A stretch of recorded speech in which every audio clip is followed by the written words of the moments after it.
Let's tell our viewers of the Nigerian that defeated a world champion to emerge the winner of a Kung Fu competition in China. His name is Henry Hendricks. And he's doing so well for himself. One about 4 men has 3 gold and 1 bronze. At that level, we know there's a Kung Fu Federation. That's the guy right there. For you to defeat a world champion to actually win Kung Fu, being a Chinese to win, then it means we have potentials here. And guess what I told you, Ayemi? This guy went to this competition through grants given to him by the Chinese government. And he took the chance. That's what developed. And we're talking about him today. That's what developed countries do. You understand? When you put facilities on ground, when you put grants, not only your athletes will benefit.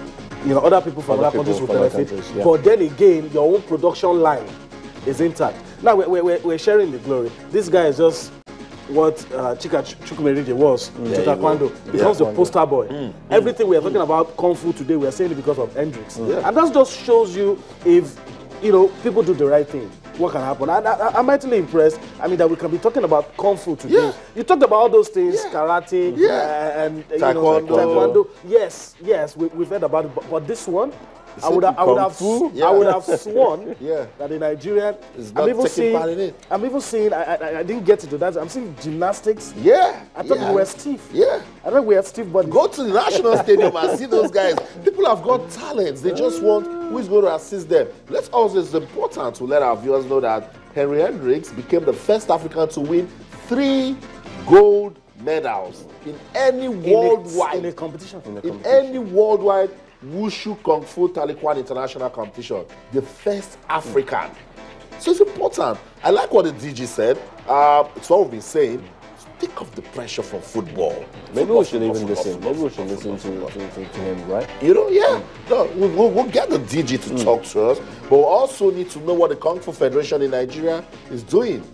You know, so it's important we find out this sort of guy. How can he come back and consolidate? How can he also come and give the experience to some of the kids? And that's what we want to do right now. We're being joined live in the studio by the president of the Kung Fu Federation of Nigeria. His name is Olatunji Ariyomo. Good morning and welcome to Sports This Morning. Yeah, good morning, Austin and the crew. How are you guys doing? Okay. We're celebrating Kung Fu. You see, we keep saying that when you win, it's a good way to come out, you know, to talk about something. Tell us more. What do we need to know about Henry Hendricks and what he did at the Wushu Kung Fu International Championship? Thanks so much. Henry Hendricks is one of our foremost talents in the Kung Fu Federation. He's one of those guys that have been doing us great pride as a nation. We have what I call a little bit of traditional challenges, but people like Henry Hendricks continually put smiles in our faces. I will tell you, for instance, in case you guys are not aware, that in the recently concluded international meet in China, that Henry came first in about 4 different categories, one being a team play with Patrick, another major athlete from Nigeria. And these guys came first as a winning gold medal, especially in a category where no African has ever excelled that much before. So practically, Henry has set international standards, you know, something that we can be proud of as a nation. In a major international meet, in fact, one of the topmost international meets that we have in Kung Fu, Wushu Kung Fu. That's the sports equivalent of the game. And he's currently still in China, and he's going to be there till November when he's going to return to this country, because he's also undergoing a coaching opportunity, which we thank God was facilitated by the Chinese embassy here in Nigeria, principally by the Chinese government, but made possible by the Chinese embassy. Because one of the things I observed when we started, when I came on board as the president of the federation, was the simple fact that we had a lot of man-made challenges and problems that had to be surmounted.